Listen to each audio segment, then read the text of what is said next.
So, good evening, everyone. Welcome to the FCCT, and thank you for coming. Tonight, as you know, we have longtime member and friend, Philip Cornwel-Smith, who's going to be talking about his book.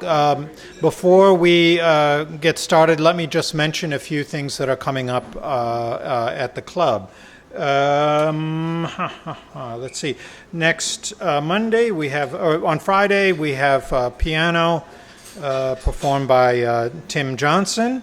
Monday there's a documentary, Die Before Blossom, about two young Muslim girls growing up in today's middle-class Indonesia. And the next big thing on the calendar would be on the 19th, there's a panel discussion on saving the Mekong. So that's what's coming. Tonight, in a sense, Philip Cornwel-Smith doesn't need a lot of introduction here, but what we have tonight is, we're living in this exceptional and exemplary city. It finally gets the exceptional and exemplary book that it has long deserved.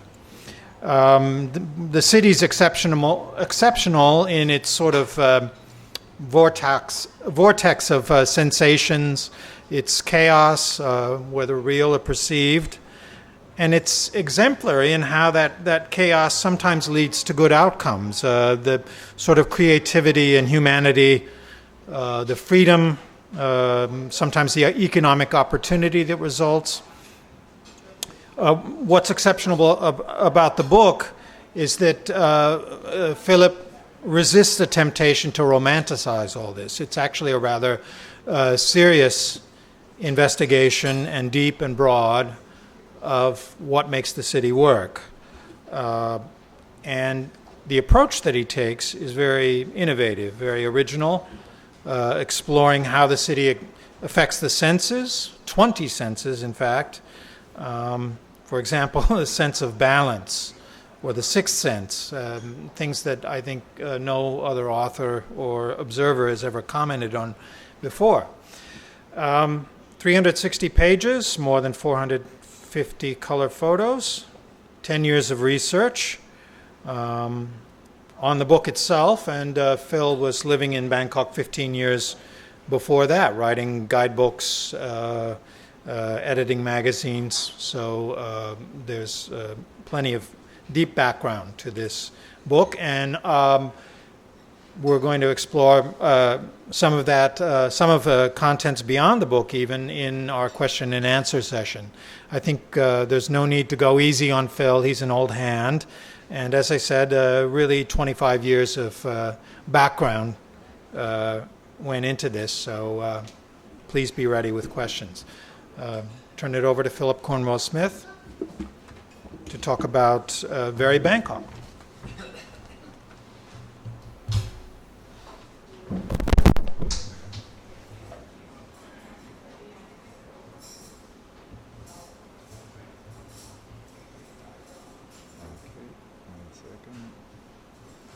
Just a moment.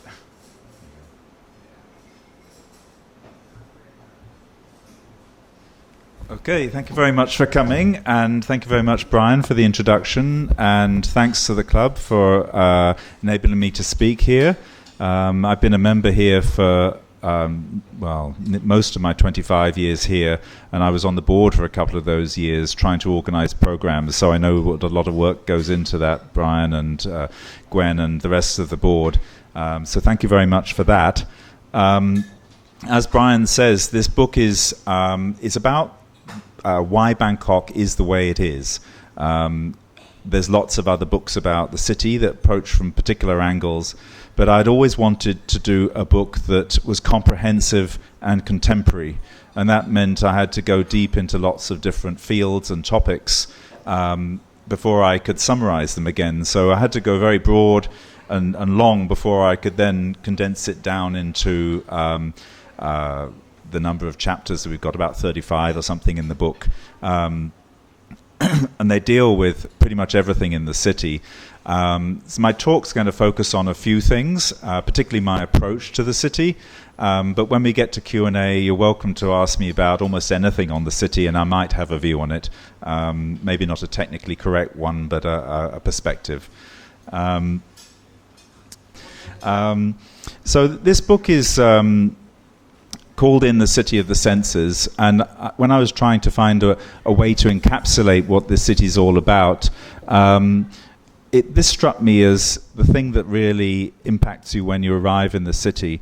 It is the sensory impact of it in so many different ways, and only later do you start to get under the skin and find out what it's all about.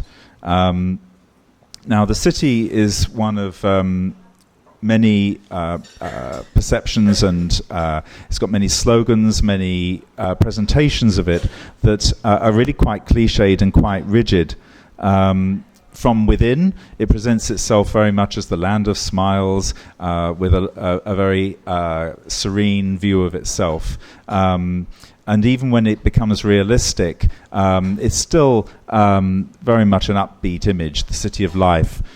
But that competes with a very sensationalist image of the city that comes a lot from the West.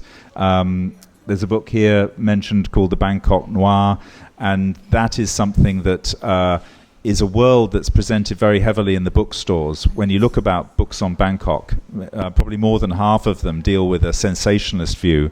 And there's also a lot of young Thai entrepreneurs who are now presenting other takes on that with cheeky slogans, like the one you can see down here, I want a Bangkok, which is actually occupies an area in a mall about the size of this room. It's gone very mainstream.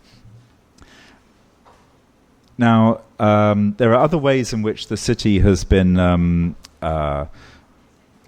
presented, and I'm actually partly responsible for that. A long time ago, back in 1994, I was editor of the first city listings magazine in Bangkok, which kind of categorized things in Bangkok in a typical city magazine kind of way through genres.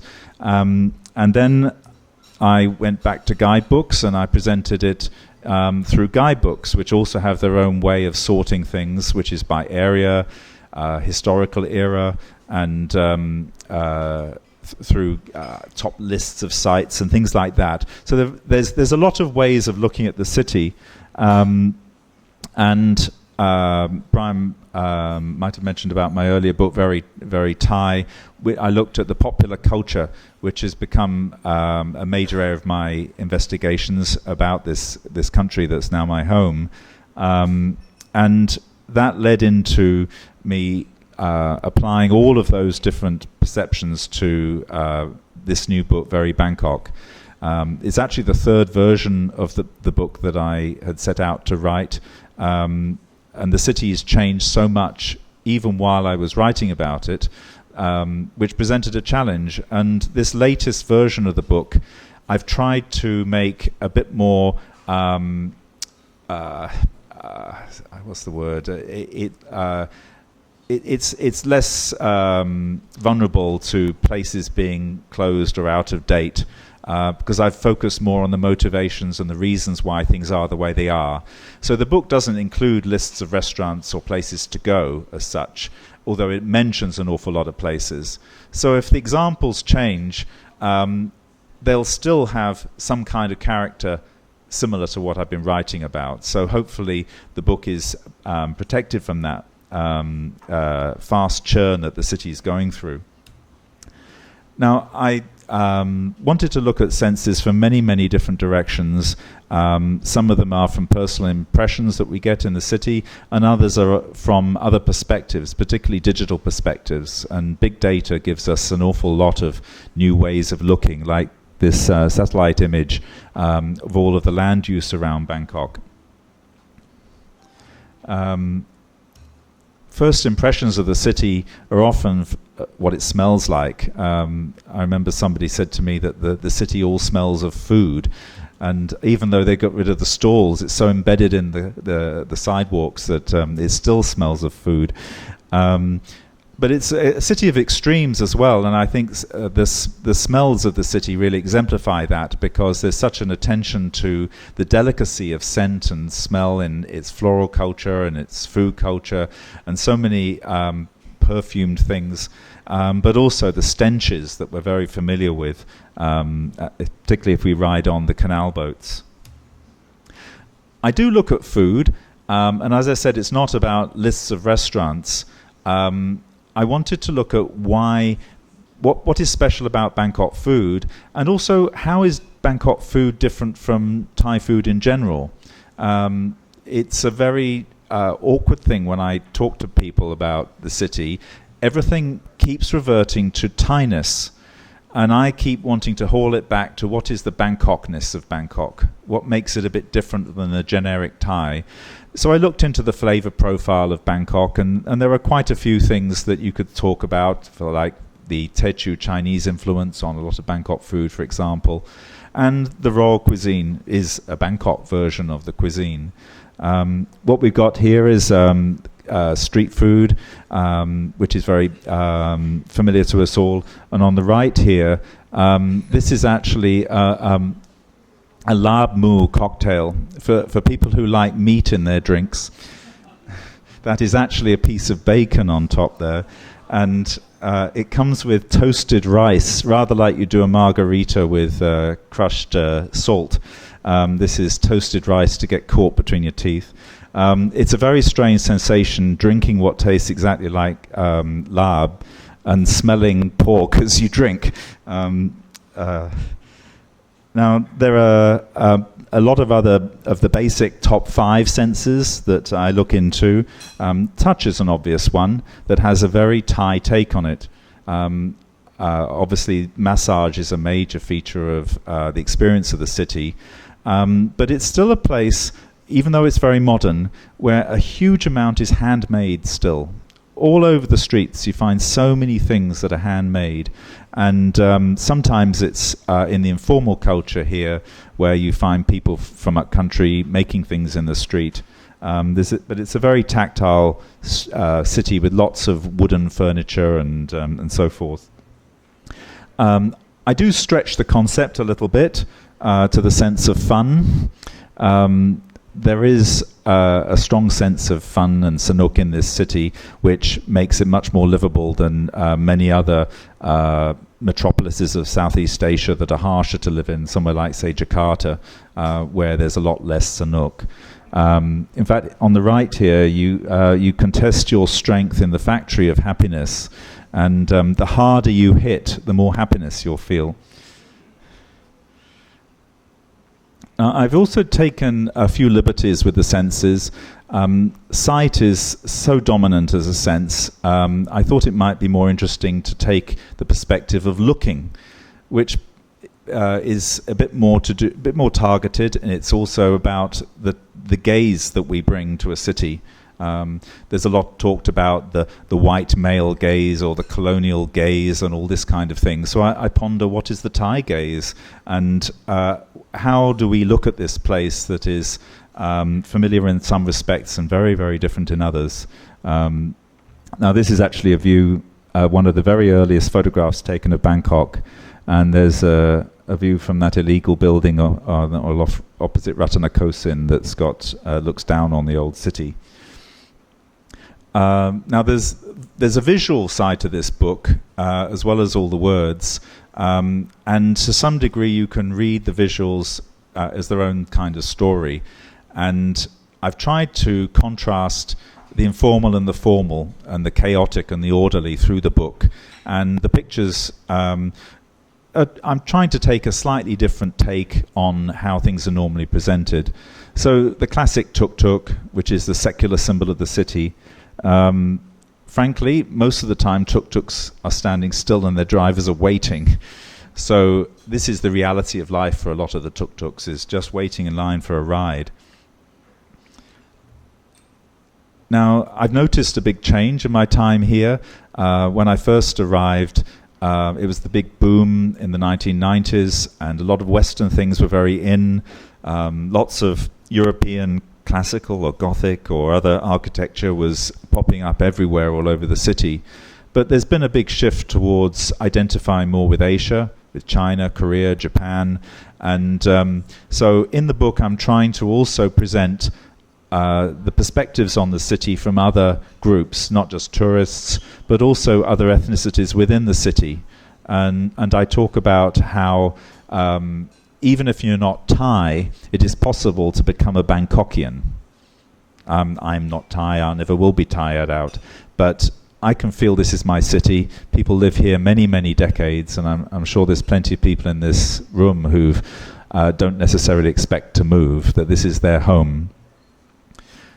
Now, we do tend to privilege our eyes and seeing as the primary scent, and possibly this is the most typical way of looking at the moment, is to look at yourself on a camera, and the selfie has become an icon around the world. But one of the fascinating things about the big data that we can search these days is that they can look at millions of pictures and detect changes. And it turns out that Bangkok is an outlier in the whole world about selfies. Some of it is the color choice and filters that people choose to put on the pictures. Thais like bright colors. They don't go for monochrome. They never go for black and white. But it also is quite interesting because they can do algorithms that can align the pictures in different ways, like aligning the eyes and so forth. And what they discovered is that people in Thailand, they have in their selfies slightly more whites of the eyes showing. They also look up and they look at a slight angle. All of it is a very passive stance. So they, in the world of selfies all around the world, data has told us that Thais take a very passive, sort of cutesy look at themselves. So they're presenting a particular image to the world in the way they're looking. Now, when I was trying to look for some kind of intellectual underpinnings for this venture, I came across a very famous old monk who was born 6 years after the city was founded, Luang Por To. You might know him as the monk that exorcised the ghost Mena Prakanong. He put her spirit in a jar and floated it down Klong Prakanong, and it possibly is still there. But one of the things that he did was he said that rather than just looking at privileging sight and just looking at mirror from one direction, you should always consider a 6-panel mirror in front of you, both sides, behind, above and below, and consider all those views.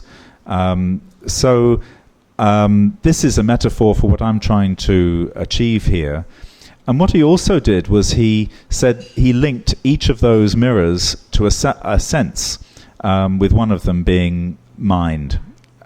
So he didn't treat the senses as something shallow, which is the general way we view Buddhism, as trying to overcome sensory stimulation. He saw the senses as a way to understand what's going on. So I took that as a bit of encouragement. And so I've looked at the full range of senses. In fact, we've got about 23, 24 senses, depending on how you count them. And for example, there's 2 to do with sight. There's form, but there's also color. We have a totally separate color sense. And this is an interesting project that a Thai woman did. She went around streets in the old town and worked out their colors. What's the overwhelming color of them? It's a kind of like a Pantone swatch of the city that she did. And then somebody else has gone further and created a whole range of paints, which are all in the tones of colors that are typical of this place. And as you can see, people interpret it their own way, even painting pipes in the street. When I was reflecting about the city and color, while things are very bright here, they tend to be bright in individual situations, but the overwhelming color is actually grey. This is an extremely concrete city, and with the monsoon stains all over it. And this is partly due to the wanting to escape the climate by building all kinds of structures. The sense of heat and humidity are very much things that hit us when we get here. And we can see how the motorcycle taxis are using the shade from an overhead train to park at an angle while waiting for the lights to change. And there's the BMA getting rid of the pollution dust by spraying water into the air. Another sense I look at is a sense of space. This is particularly useful when looking at cities, and Bangkok has a very unusual layout in the way that the streets are organized. It has extremely big highways and extremely tiny side roads. It has very, very few intermediate normal-sized roads. And this creates all kinds of particular problems, but it also means that the communities that are in those small, narrow spaces, they tend to have kept their identity a lot longer than in other big cities because they're able to be quite close-knit. There's low traffic in those areas, and the sois act as places to socialize and do activities. But the city is getting more and more built over. The middle picture is actually an aerial view of Klong Toi, and you can't even see the paths. They're so small. The buildings go right up to the edge, and they didn't have enough space for a football pitch, so they made an L-shaped football pitch. I don't know what game they play on it, but it's some form of football. Now, obviously, the city's moving from that kind of horizontal look of lots and lots of houses with narrow lanes into one that's very vertical. On the right, you see a tower where the only greenery is the picture of greenery that is pasted on there. EGAT's very good at pasting pictures of trees onto its electrical boxes now. And the city's becoming one of multiple layers too. On the left here, you can see how some streets are getting lids. This is a bridge, but there's also many, many kilometers of skywalks, creating different social levels as well as physical levels throughout the city. And at Saladeng intersection and Ta Pra, the new station that's at Ta Pra, there are no less than 7 layers of transportation on top of each other. And at Ta Pra, there's a canal going underneath all the layers of trains and flyovers and bridges and platforms, you name it. And as mass transit makes a difference to this city, it's changing shape. So it's moving along nodes on lines now instead of just spreading haphazardly like it used to. But still, within this very high-tech city, there's a lot of low-tech marking of space. I'm sure we've all seen examples of this kind of demarcation in the street. Very often it's a parking barrier that someone's made from used materials, and they'll put it into public space as a way to claim it for themselves. I'm not really sure what they're trying to claim here. It's not the only bit of broken pavement. But I'm sure you appreciate that it does take some of that balance that Brian mentioned to get past this. Now, out of the senses, a lot of them have got a very particular Thai spin on them. That it became, as I was looking into the senses, quite a revelation, really, about how there are all kinds of other ways of being that are found here that we don't tend to focus on in the West. Balance is integral to Thai sport, to Thai dance and performance, to Thai martial arts, but it's also seen in every market. Local people will move very, very precisely through very crowded spaces, whereas Westerners, they're known to locals as yakshas, or giants or ogres, because we collide with things, we're ungainly, we're not brought up with that same level of marayat and politeness that is part of the upbringing of every Thai. Movements related to balance, and I look at the way the city flows, and although there's a lot of congestion here. Even when things are blocked, you'll find there's plenty of flow around them, whether it's motorbikes or pedestrians. It's a city that's constantly moving, and it's kind of like hovering and jostling for the opportunity. It's a very opportunist city. But there are a lot of hazards to getting around, and it's not a city for walking, as we probably all know. This piece of graffiti was quite ingenious. Somebody decided to locate really dangerous pieces of paving and mark them up according to the game of battleships. And where the mines are located, those are those stones that pivot and send the black mud up the back of your leg. So this was actually near Lad Prau. But there were a few more around Asok and Pepri Road that he'd done. But one thing I've noticed is that there's an increasing effort to try and organize the chaos of Bangkok. Brian mentioned about how chaos can actually produce good outcomes, and this theme goes through the book. And you can see this, how sometimes the forces of order can actually be quite chaotic. This is a very, very considerate piece of design for people in wheelchairs. I don't know how they get up the curb to get through that slalom, but or even whether they'll get any knuckles left by the time they've wheeled round those bends. But you can see it hasn't stopped the vendors getting in there. It's just a special contribution for the disabled. Now, if you're moving around the city, direction really matters, and I'm going to go into this because actually direction's one of the most culturally interesting of all of the senses. This was an attempt to organize a crossing, I think, on Jalan Sanetwong, and I don't think these drivers understood quite what was going on there. But there are efforts to corral us all into lines.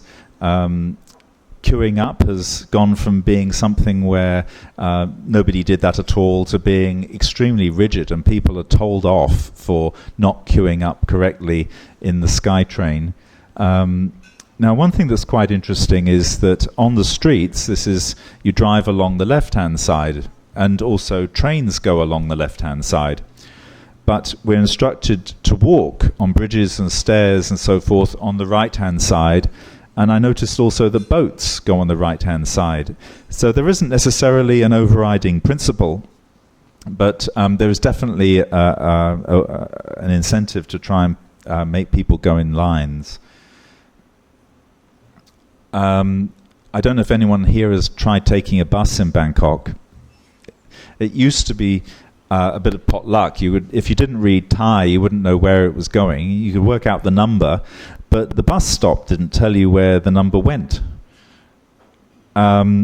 Now, the BMA was shamed by a schoolboy a few years ago who had decided as a freelance project, obviously not part of his schoolwork, to completely reorganize all of the bus routes at the interchange in Victory Monument. And he color-coded it, and he put it all into modern graphics, and it made the newspapers, and everyone was really shocked at how normal it would look, because this is done everywhere around the world.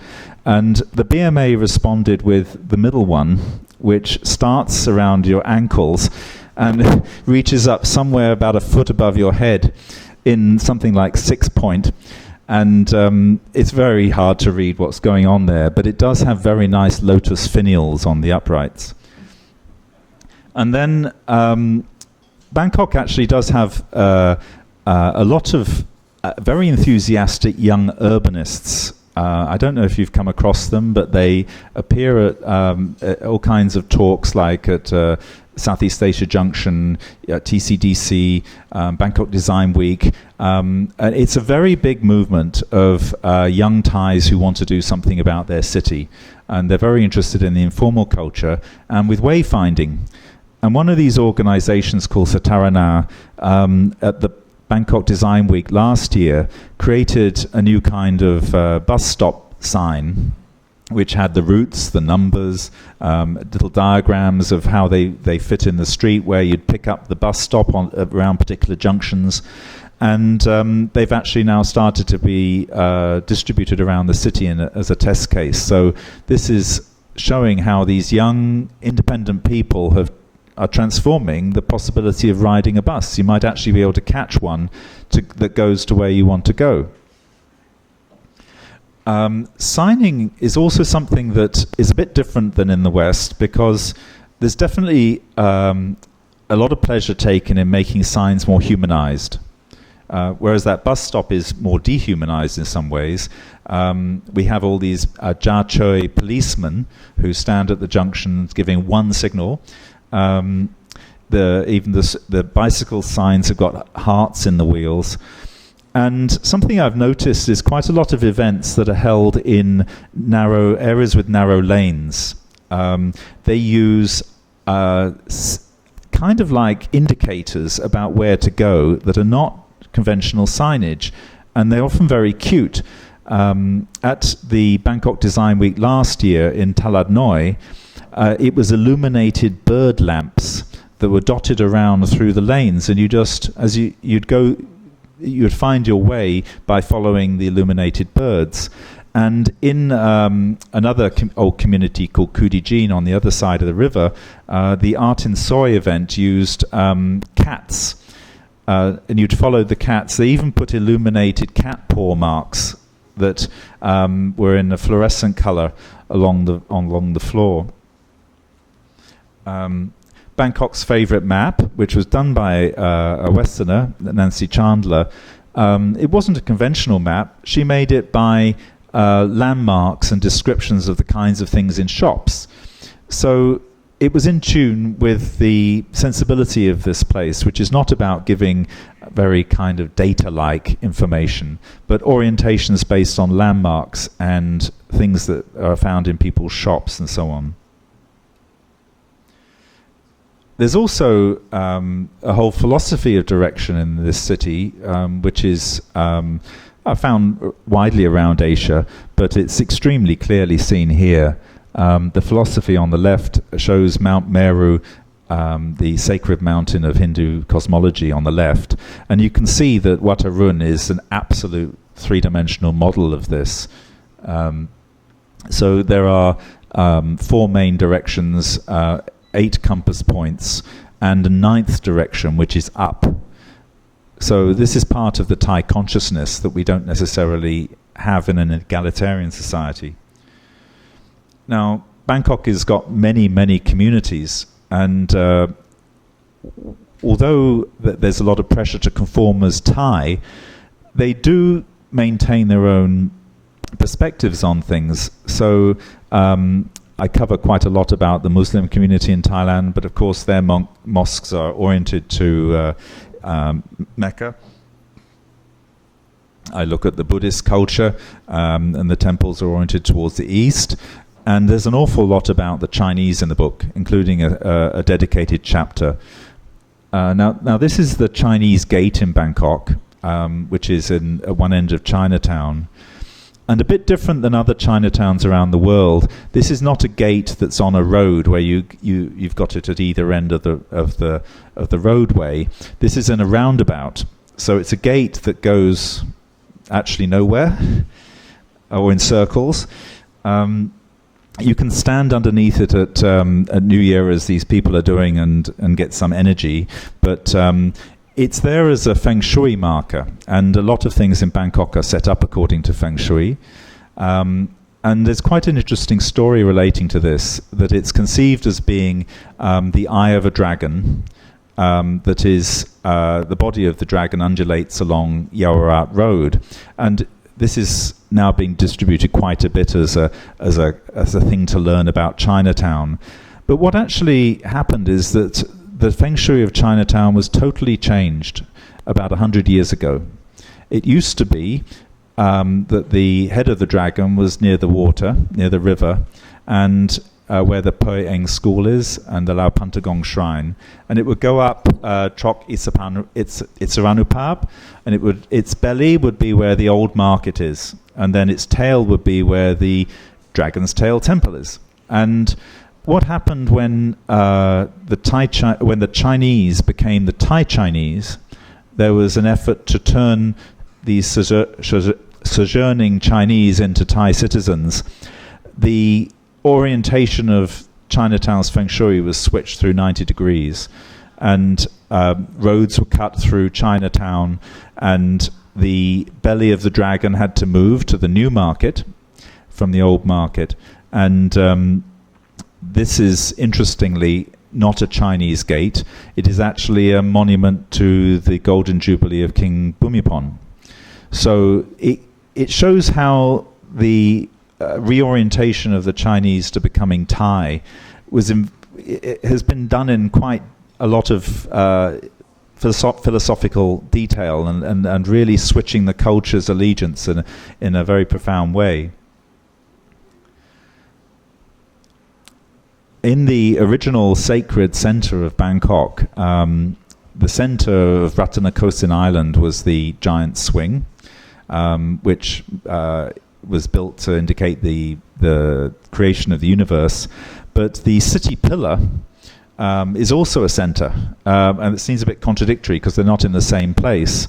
But the city pillar, when it was made, included part of Thonburi city across the river. So when you look at the Ratanakosin and Thonburi together, the city pillar was the center. But when you go to the city pillar, you find two city pillars, so not just one. And that was because the horoscope fortune of the city was viewed as being bad luck, and they wanted to create a new fortune.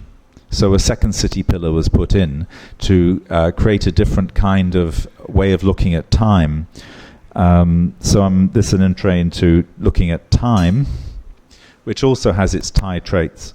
Obviously at 8 o'clock and 6 o'clock every day, we have the anthem performed when people stop doing what they're doing, and flags go up and down. And we also have a sense of our life draining away while we see the numbers on the traffic lights, which is an interesting Bangkok invention. And there's another perspective on time here, is that this isn't our only lifetime.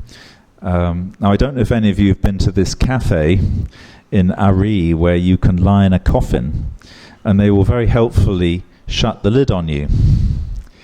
And to be let out, you have to knock on the lid, and they'll let you out, and you can have a death-themed coffee. The idea is that you should get an appreciation of just how little time we have in our lives, and just what you can do in this time, because you can't take anything with you.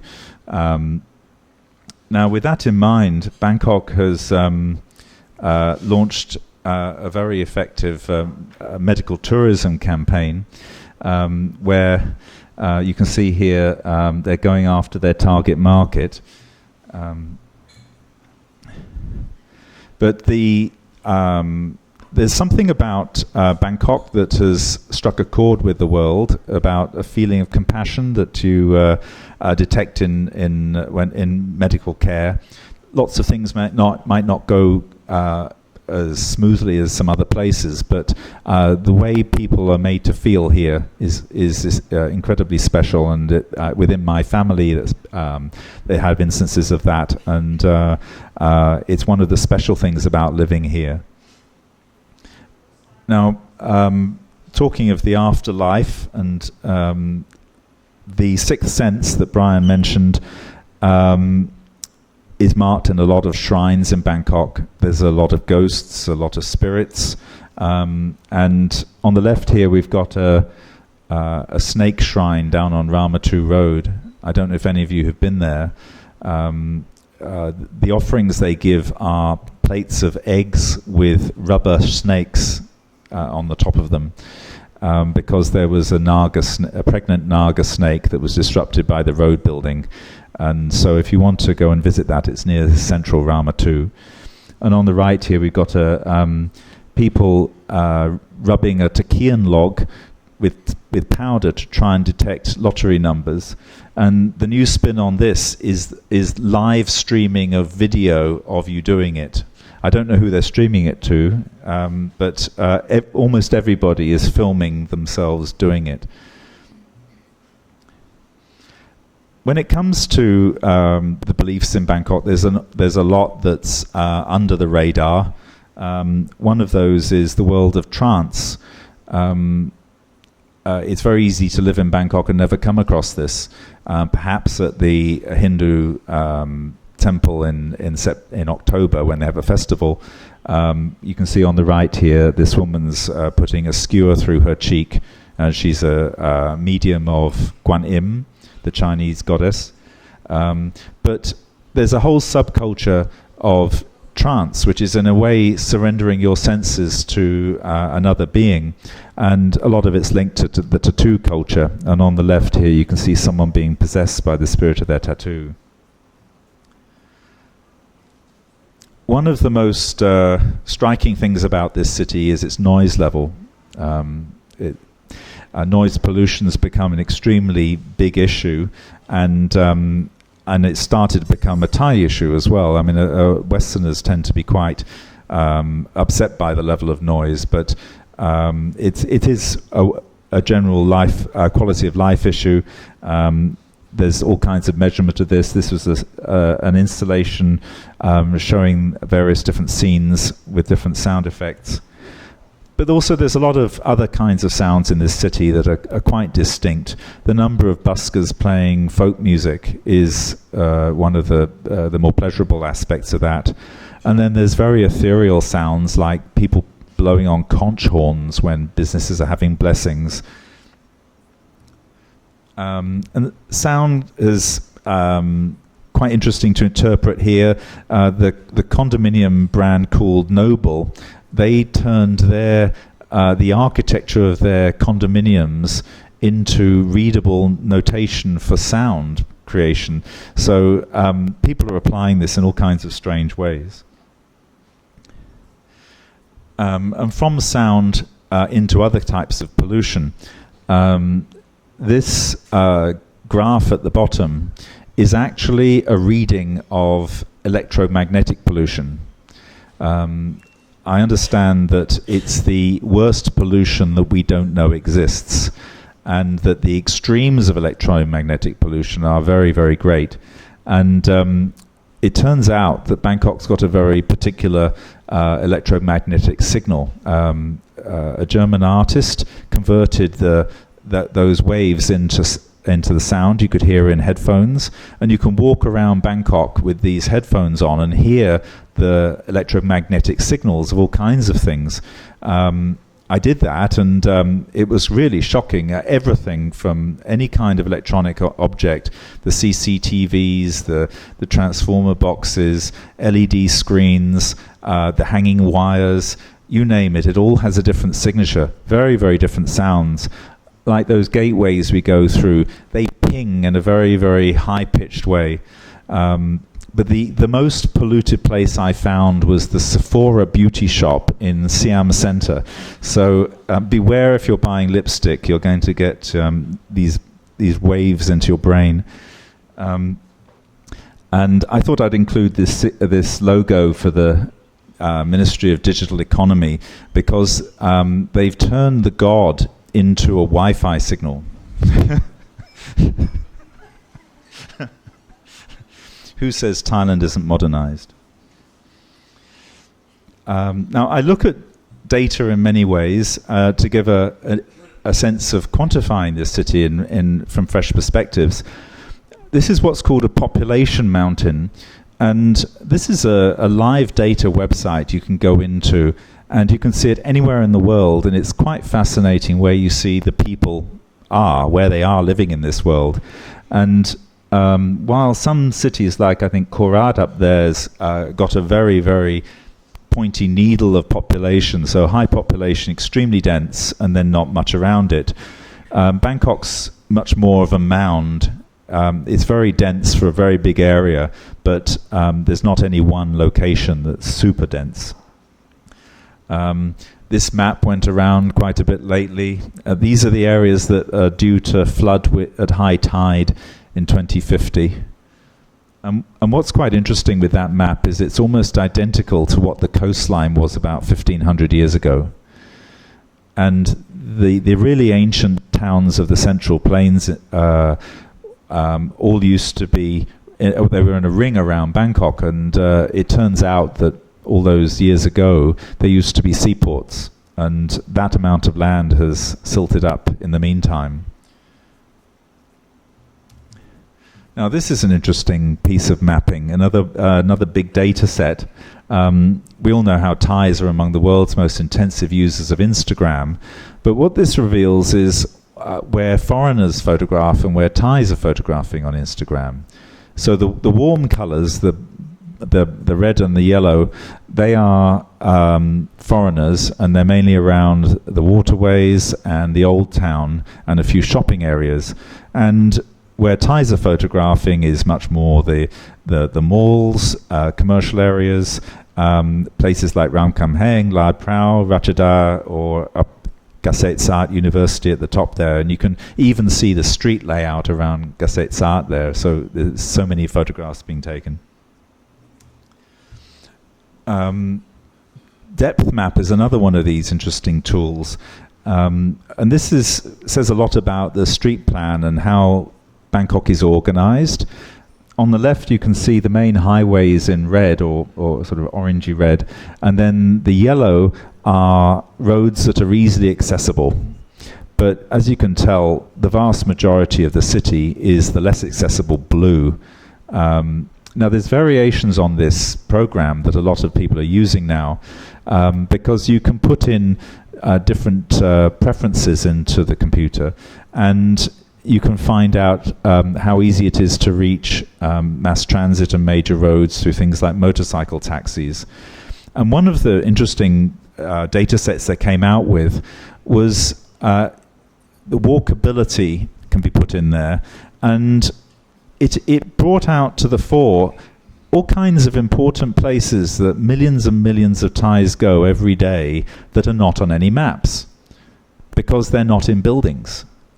So the maps that we have are only of the buildings, but they don't include all the shopping that goes on at Bak Soi, or a little market where some roads join together.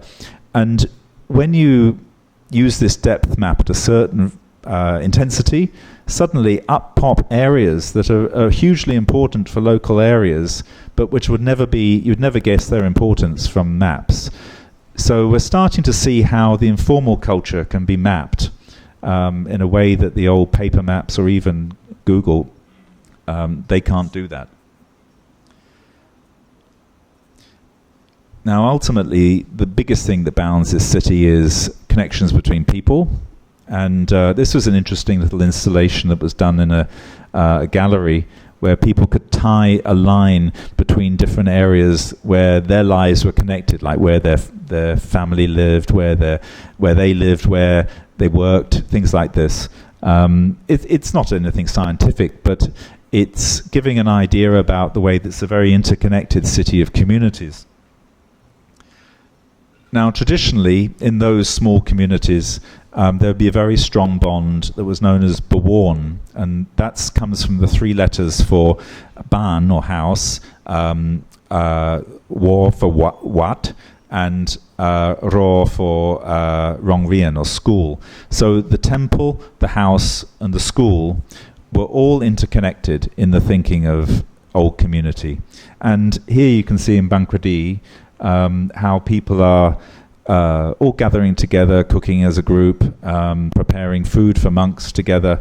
And it used to be like this all over the city, but this kind of thing is now really disappearing from housing estates and places where it used to be found. Nowadays, areas that were part of the water world of the canals on the Thonburi side, they're being loomed over by highways with housing estates that have been built. And then a lot of these housing estates are gated, like the one on the right, which is called the Rich. Now, the Rich is literally on the road to that village of Bankradi. I mean, they're about 2 kilometers apart, and you can't imagine the people in the Rich getting together to make food in a community. So this is the way that Bangkok's atomizing and changing. In some cases, leaving only memory. This is a scene from Bommahakan community, which was the last surviving piece of early Ratanakosin street anywhere in the center of Bangkok, and it was deliberately destroyed, and so we have no record of it anymore apart from the photographs that people took and some documentation.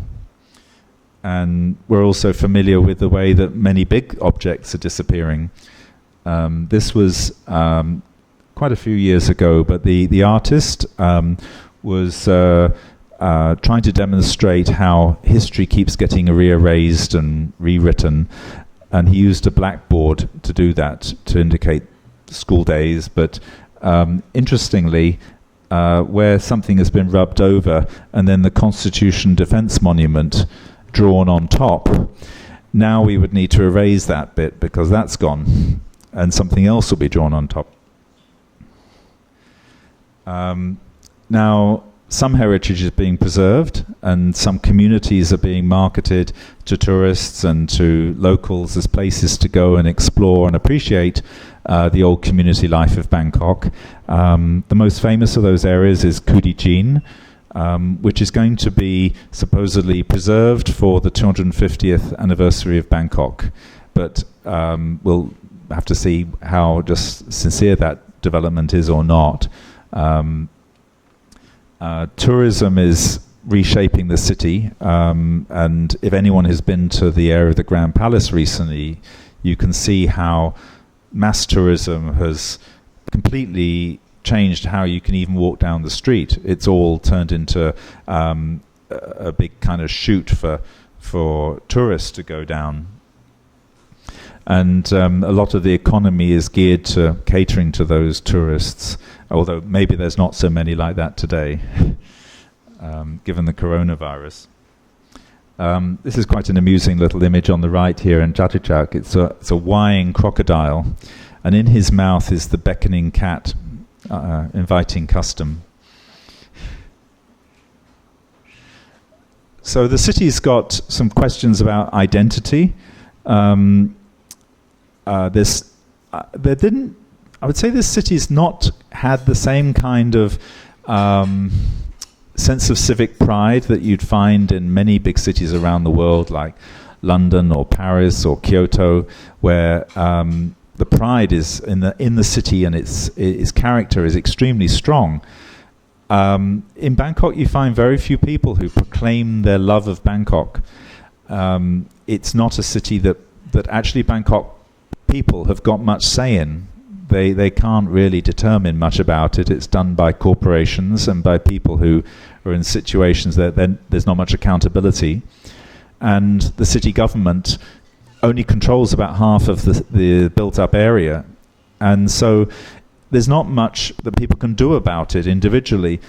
Hence, there's a lot of individual efforts like those urbanists have been making. Where the city's identity is proclaimed, it's in a sentimental way, like in this Terminal 21 Love Heart, or in this promotion of Ich bin ein Bangkokian, as a kind of communicating the international world city status of this city. Now, when Museum Siam created what they called a cultural district, they invited several artists, young artists, to show their images of Bangkok, and a few of them chose cute ones, but a lot of them were very highly critical. And I think this might be a bit of a change in that the people in Bangkok feel that they're going to say something and present a different kind of attitude and change things themselves. This one on the right here, she says, "This is not Bangkok City, it's Bangkok Shitty." And she's made a collage of many different social problems. In fact, pretty much all of the artists there talked about the social problems that they want to solve in some way. And the city does face an uncertain future. Something I look at is that there's a genre of sci-fi about Bangkok. And some of that sci-fi is quite apocalyptic. A lot of it's to do with the city becoming flooded in a permanent way and as how it would cope. Now this is a piece of fan art done by a bit like novels. Fans will write extra stories about the characters. There's various artists have interpreted the book The Wind-Up Girl, which is a big award-winning book about Bangkok in the future. And you can see up on the top of the overpass, the expressway's got structures on it. It's permanently flooded with water. And in many ways, the thing that saves the city, that keeps it functioning, is the informal culture, because the formal organized structures no longer work. And all of this sci-fi about Bangkok all projects that it is the ingenious ways of the markets and the informal culture that enable it to persevere. So I'll finish with this picture, which is another unusual perspective of some express boats on the river. And this was a very near collision that I saw of two express boats coming so close to a head-on collision. And on the roof of one of them is the slogan, #RiskEverything. So I thought it might be an interesting picture to ponder. Is Bangkok risking everything with the prospects of the sea taking it back? Thank you very much.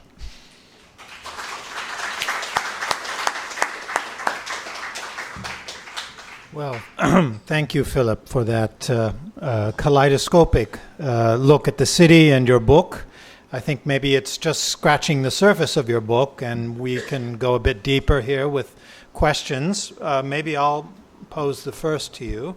Let me ask about communities. You talked a bit about the various communities and the way community life has affected the city, but and how it's become more atomized. The life of the city has become more atomized over time. Why is it that you think that new structures, like, let's say, block associations that are common in other cities around the world, have not evolved? And what are examples of community organizations or efforts that have had a positive impact on the life of the city? Okay, well, the way that the city was organized from the very beginning, in the same way that Ayutthaya was that it's in an imperial way. It's a bit like the Austro-Hungarian Empire. Was lots of different ethnic groups and social groups living separately, all under the umbrella of Siam. And that still continues in many ways. But they would often have run themselves in many ways. Each of the different ethnicities had a Chao Phraya or some other title of somebody who was in charge of them, who would represent them to the authorities. And they would also be have their own trades or be allocated a trade. So when you go around a lot of the older parts of the city, you'll see there is one street for this, one street for that, another street for another thing. And that is because those were the trades that were allocated to those communities in those days. And it was part of the city's life still in the 1990s, where you would know to go to a certain street for certain things.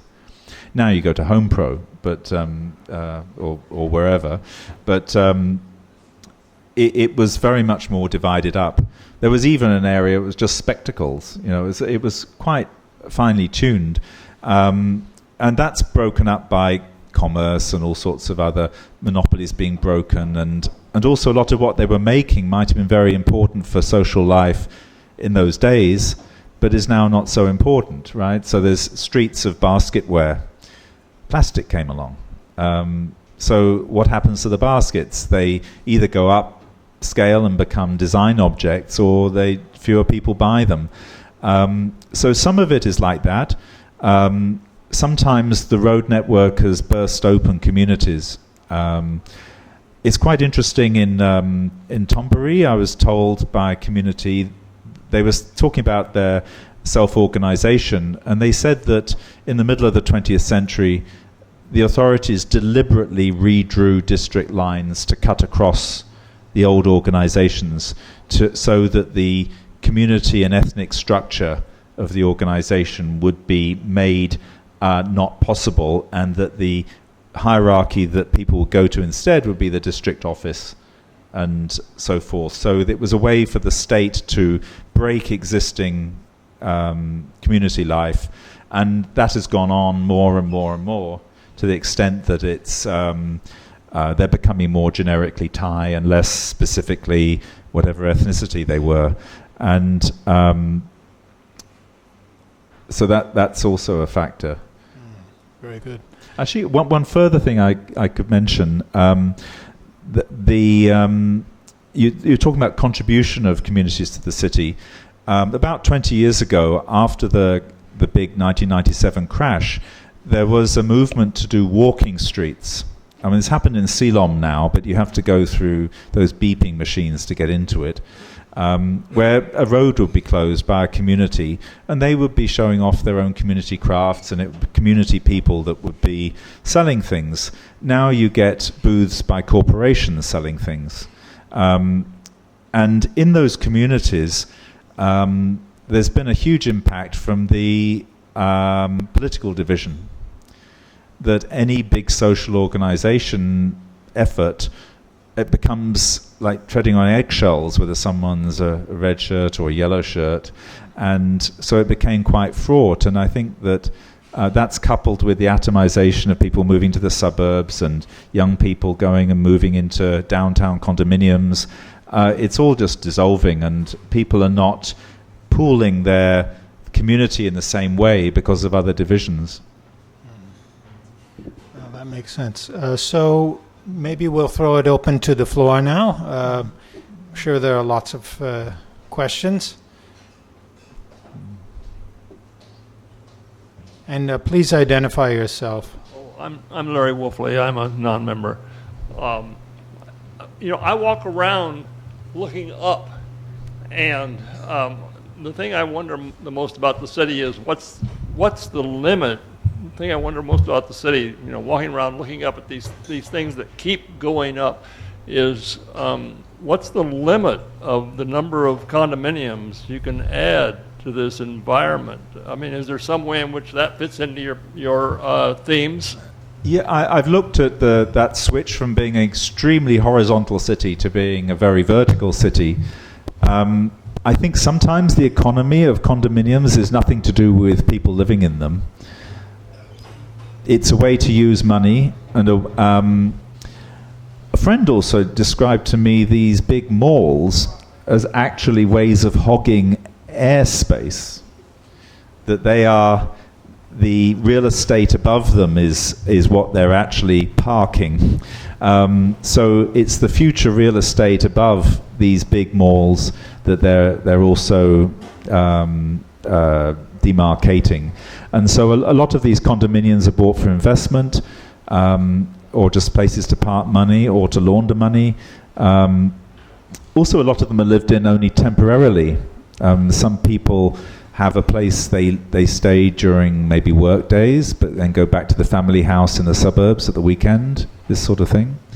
So I think that it's not going, a lot of these condominiums are built in very narrow streets, and I get what you're talking about, the density of it all, but I don't think that's the only limit on it all. I think there's other factors going on. Peter Trainer, club member.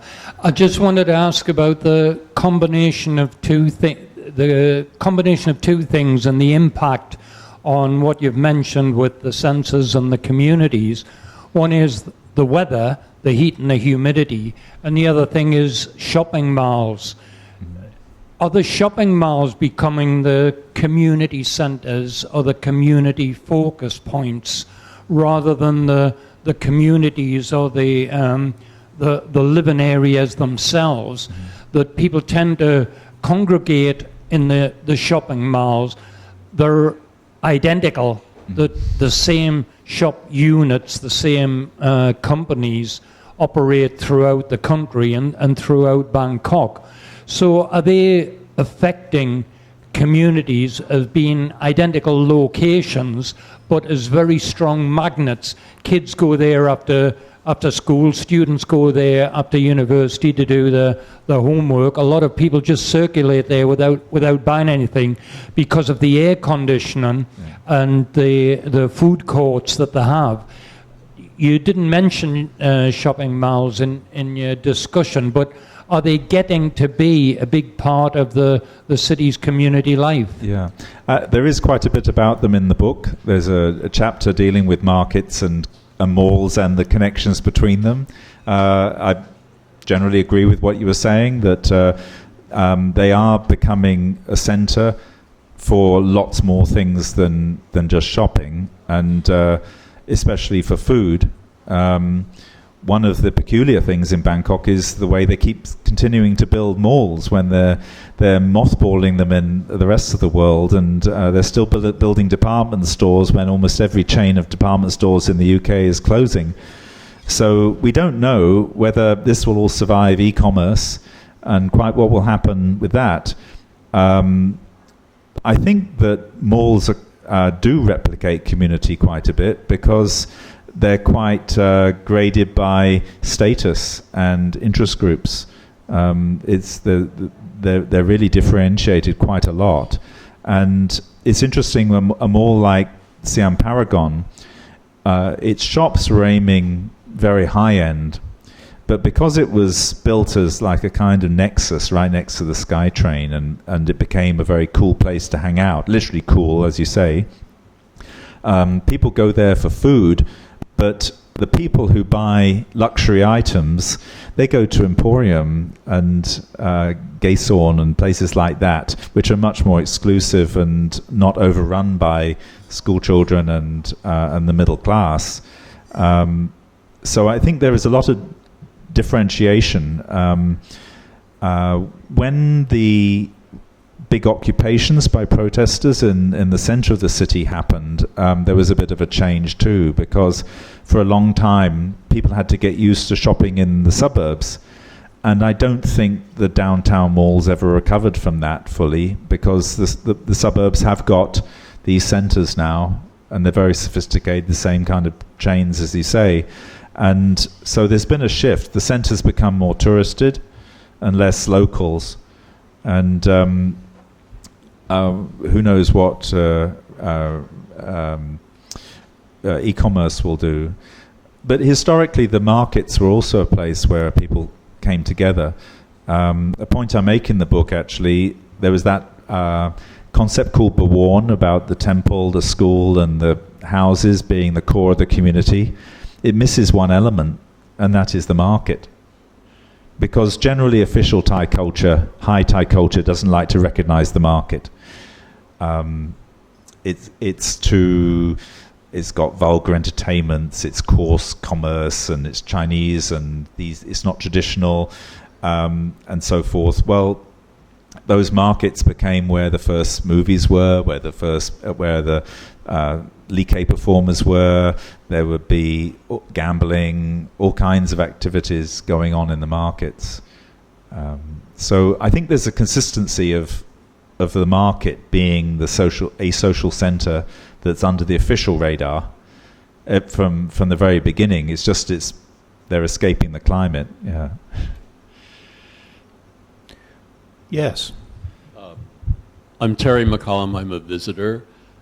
You started off your presentation, which I enjoyed very much, talking about that glitzy image of Bangkok, like the Pat Pong image of Bangkok. Oh, yeah. And do you know how how extensive is that image? And you're presenting the more in-depth view of Bangkok, of course. Where does that kind of image fit with everything? How extensive is it, or? Well, I think it's still pretty extensive. It exists, but as a proportion of what's going on, is less dominant, just because so much more else is going on. It used to be that a lot of the nightlife and the social scenes of, especially of expatriates, would be in those bars in Patpong and other places. They would be major hangouts. Now there's thousands of places for people to go and have a night out that's attuned with their personal interests, and they can go to soap massage places or wherever they want to go. But there's also been a change with the tourist profile as well, that from what I understand, those places are dominant by Chinese, Indians, other ethnicities that are coming here in large numbers.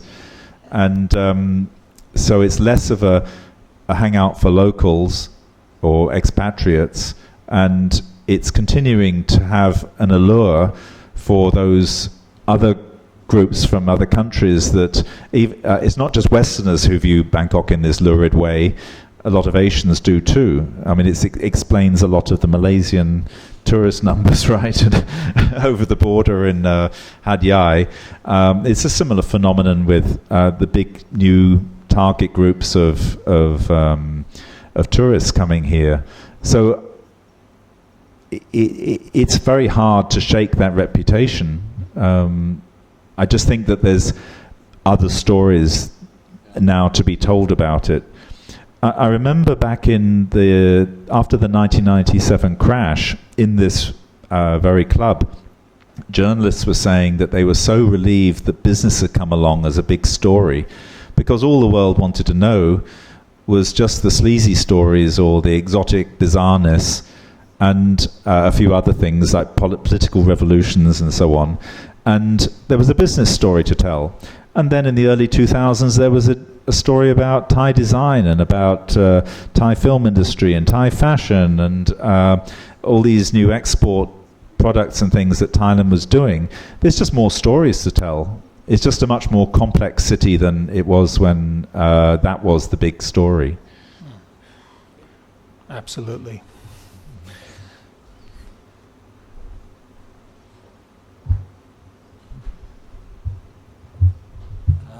Ben Davis, freelance journalist and photographer.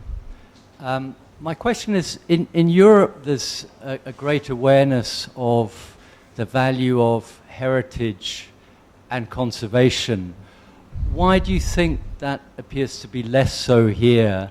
There seems to be much more excitement with looking at the future here, whereas in Europe we tend to look much more at the past.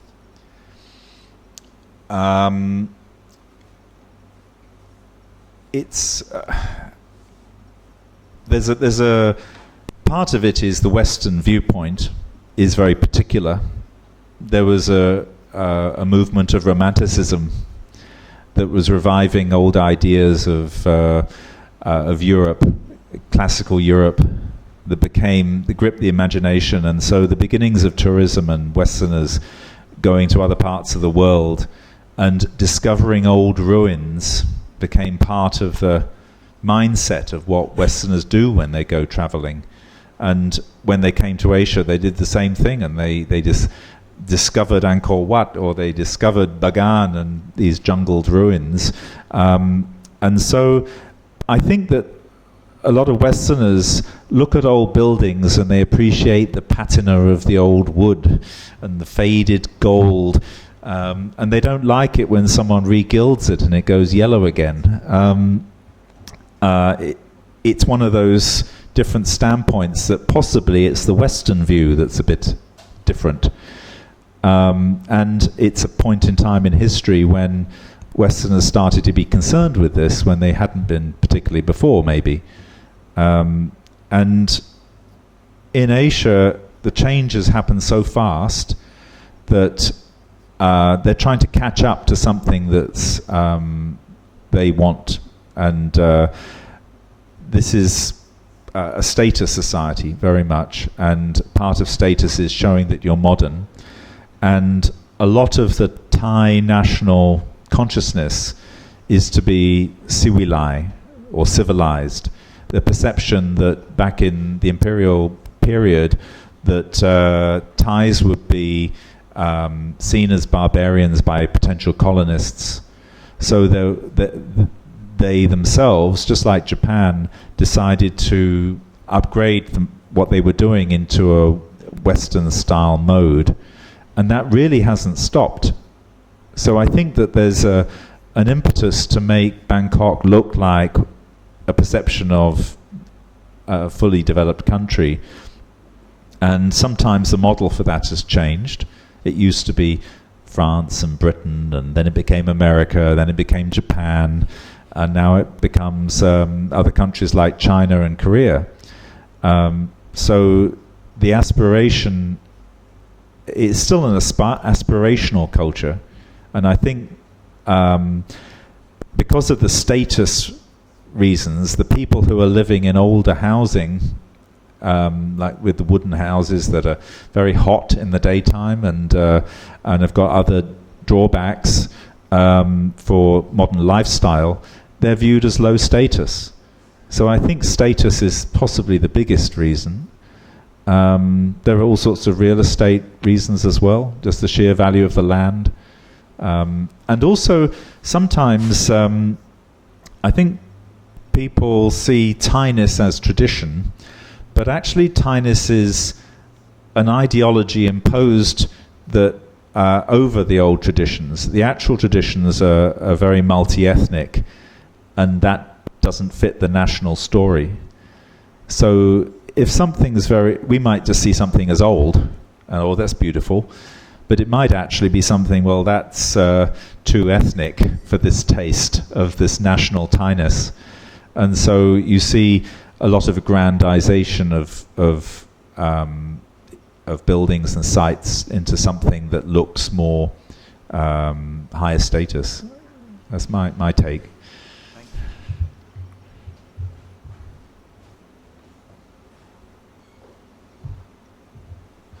Hi, my name is Massimo. I was interested in what you said about Chinatown. I didn't know about the change with the layout and the feng shui.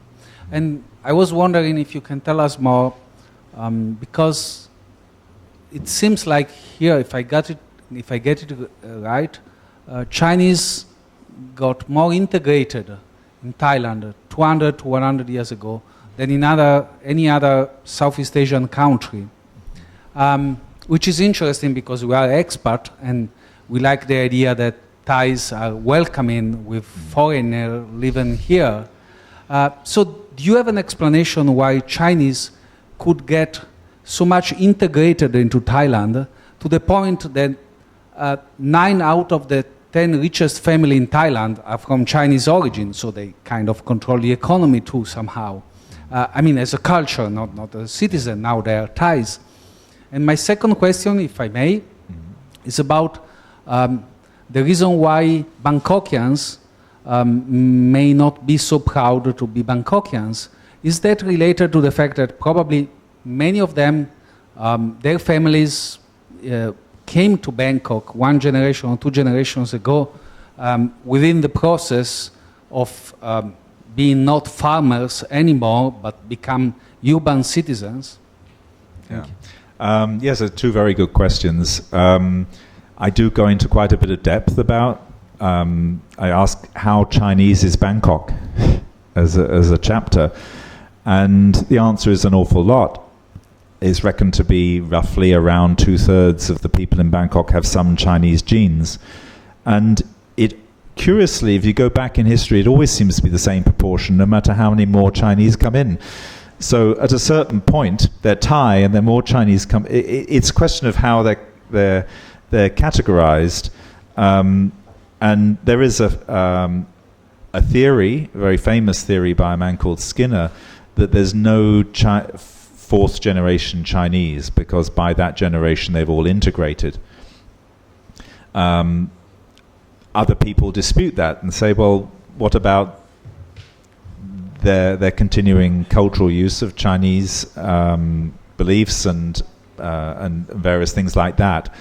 To some degree, that is cultural. It becomes a bit like some Thai Chinese celebrate their rituals the same way Westerners who are secular might celebrate Christmas.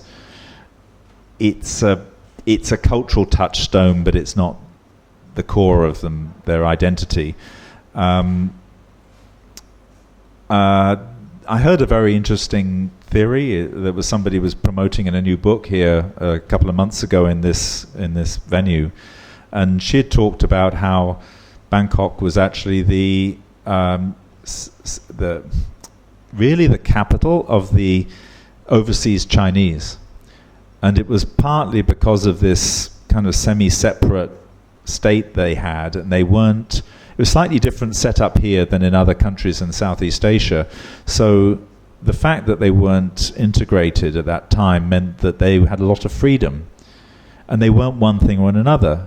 And a lot of them were from areas that were under colonial control, so technically they were foreign. So they weren't under the law in those colonies, and they weren't really fully under the law in Thailand because of extraterritorial law, so they could do what they want. So I wonder whether the general attitude of Bangkok is that you try to do whatever you want here and work every angle, whether that came from that being the case for such a long time, for maybe a century, or maybe about 70 or 80 years. And so they got such a strong foundation, and they married into the elite, they married into the royal family, they got official titles, and so they became part of the furniture. But don't forget, Chinese have been here for about 700 years. I think Thai ethnic people have been here for about 800 years, and Europeans for about 500 years. But I do get the feeling a lot of Westerners are very jealous of the Thai Chinese. Like they would like some of that access that the Chinese have managed to get in this society. So it's still a bit ambiguous how Chinese they feel. I'm not Chinese. I can only make some interpretations and ask some people, and you hear different things from different people. But the flow of Chinese hasn't stopped. And interestingly, we're back into a stage where there's sojourning Chinese, as in Chinese that come to this place for a period, make their money or get a certain leverage to pivot on to the next place, which is just how it worked 100 years ago in the Southeast Asia. People would move to different ports, and they would make money and send it back to the homeland, and then maybe they go back home as a rich man and build one of those tall buildings in Guangdong. But now they come from other parts of China, and the flow hasn't stopped. So it's really just the beginning of another enormous wave. And there was another question, wasn't there? About Bangkokians being proud of being Bangkokians. Yeah, I mean, I've asked so many Bangkok people, and they kind of like shrug a bit. It's really not, I'm Bangkokian. In London, you hear London pride. I mean, Kyoto people are so assertive about their identity of being Kyoto, as opposed to anywhere else in Japan. I think the big difference here is the really strong assertion, the patriotism, if you like, of the city, is that a lot of Bangkok middle-class people are extremely Thai patriots. So the distinguishing thing about Bangkok pride is pride in Thainess. And I face this problem all the way through the book, that when I ask what's the Bangkokness, it keeps getting reverted to a default Thai position. Now, there are some other slides that I didn't fit into the presentation, but this is one. On the left here is a magazine showing Thai love of Bangkok. I love Bangkok, but it's actually a selfie of a Thai flag, and she's covering her modesty but showing off her immodesty, and somebody's scrubbing it clean. So there's a lot going on there. This was, I think, about 2012, so it wasn't that long after all of the what they call big cleaning days that happened after the eviction of the red shirt occupation in 2010. And I've noticed that these big cleaning days keep happening, and they tend to happen after an old community has been evicted. So you're talking about heritage. Well, those quaint old shacks along canals, they get evicted, and along comes the civic team, being very proud of being Thai, cleaning in a mass scrubbing of that area. And then this image up at the top there, that's actually from one of the Bangkok shutdown souvenirs, but it's quite interesting to look at the world through Thai tinted specs. And then this is an artwork on the right called Country of Bangkok. So you've got the shape of the country as a Thai flag as Bangkok, and the rest of it's just blank. So there's a sense that Bangkok people are the true Thai patriots, and the rest are, well, they're the rest. And there was another meme that went around Bangkok. Now this was got into a bit of controversy. This was the Siam according to Bangkokians. It was done by a Thai, and he too put the shape of Bangkok at the bottom there. You might be able to make out, it says Thailand, and then the provinces around it are called buffer states. And then to the east you've got factories, big mountains, natural getaway, and then you've got the places that are made safe for Chiang Mai, made safe for Bangkok people, like the Khao Yai and Pai, and or the cold places and Hua Hin. And then you've got these other places, one area called Wat. What's that place? I don't know. So this was, and also all around it, the attitude to neighbouring countries. Now, I remember when I was at Bangkok Metro magazine,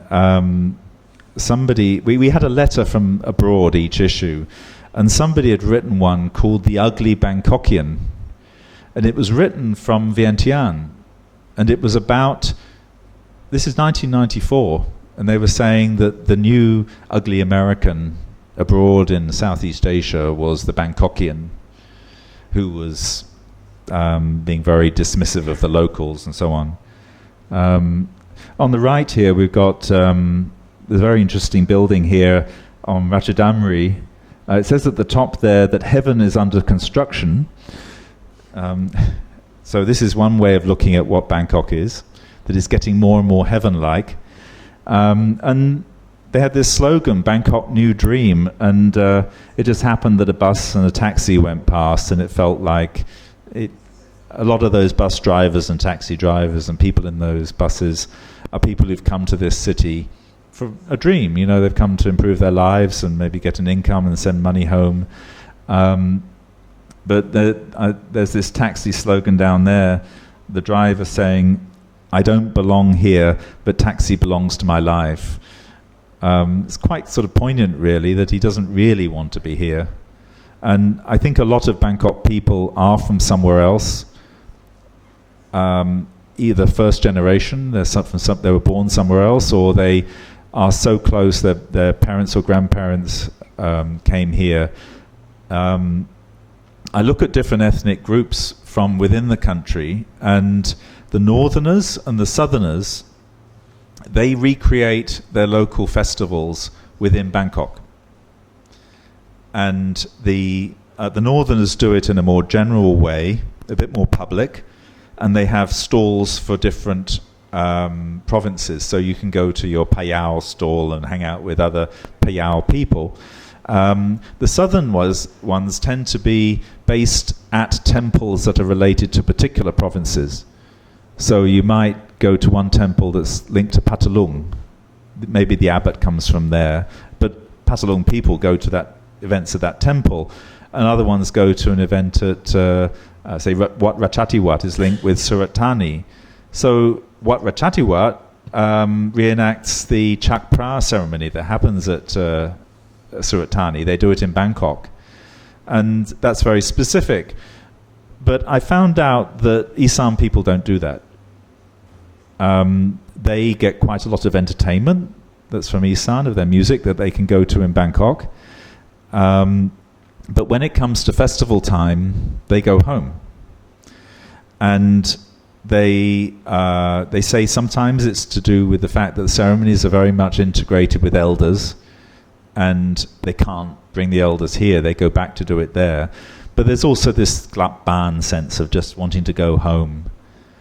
And there was an interesting comment from one of these Thai urbanists who was born in Bangkok in an old community, and he says he identifies with his community, but he doesn't really feel like a Bangkokian pride. But when it comes to holidays like Songkran, everyone else goes glapban, and he figures, well, maybe the Bangkok people are the people who are left behind when everyone else goes home. It's almost like a negative identity. It's very ambiguous, and a lot of life is quite tough here. You know, very long commutes, bad air, the water's turned brackish out of the tap. I mean, it's not bed of roses. Yes, like I said, you don't romanticize. Maybe we have time for one more question. Hi, Robin Wesley Martin, freelance journalist.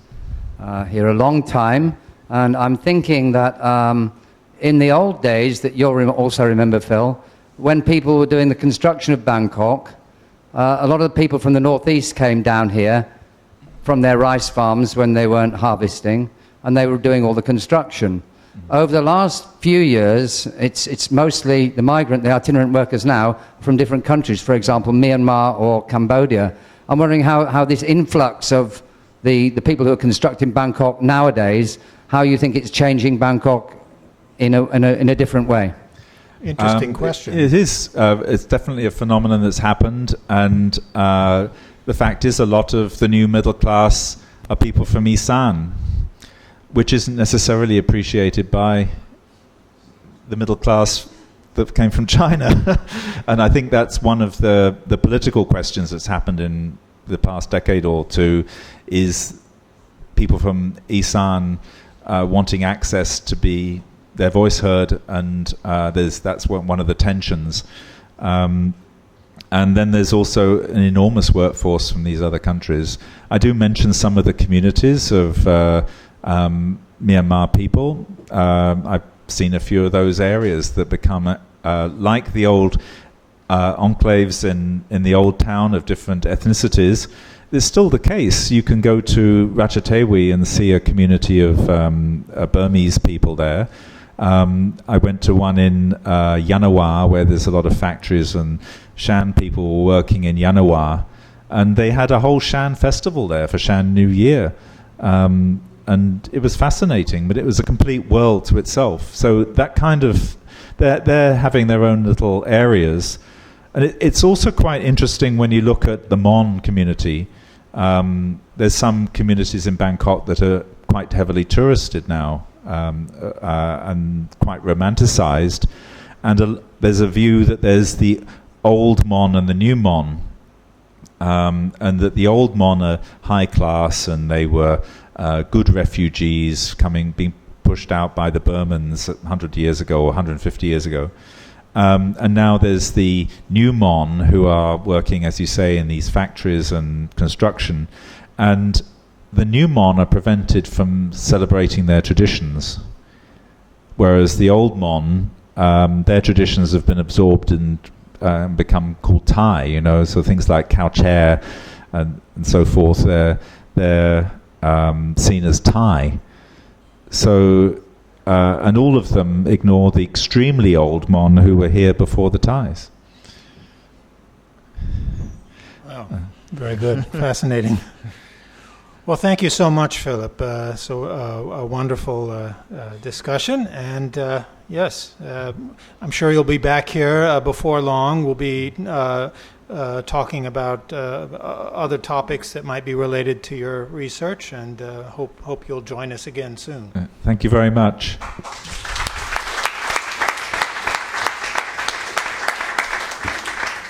There's some books available for sale. I see many people have bought them. I'm happy to sign books. There's some very ties up there if you're interested in that too, the previous book. So if you want them signed, I can do that here. Thank you very much. Thank you, Philip. Thank you, everyone.